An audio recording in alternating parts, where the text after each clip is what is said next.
हम मटर के राजा तू 16 साल की रानी। तू बादल हम प्यासी धरती पर जबन के पानी। हम मटर के राजा तू 16 साल की रानी। तू बादल हम प्यासी धरती पर जबन के पानी। जवानी में जवानी के मिल जाए तो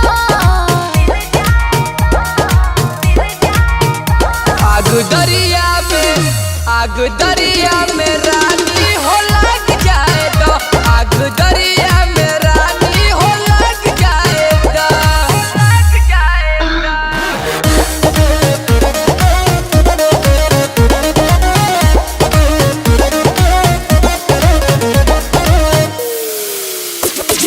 तिरिया जिगर के पार भइल बा, जियरा हमार बेकरार भइल बा।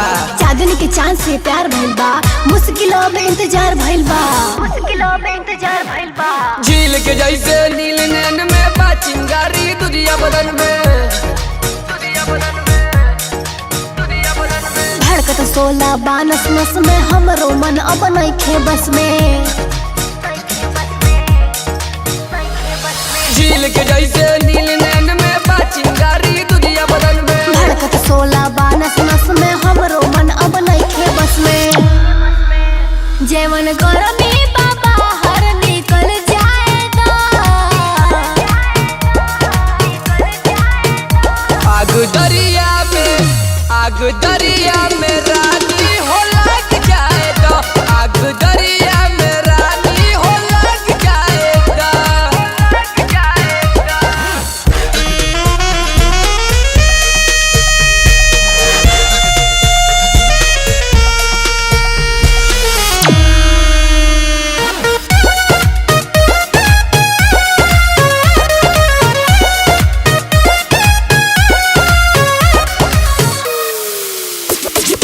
पानी में यगन बा यगन में जवानी, अब न सहता दूरी हमसे ये रानी। जीवन में तोहार बा हमार परेशानी, तोहर के नामे बा हमार जिंदगानी।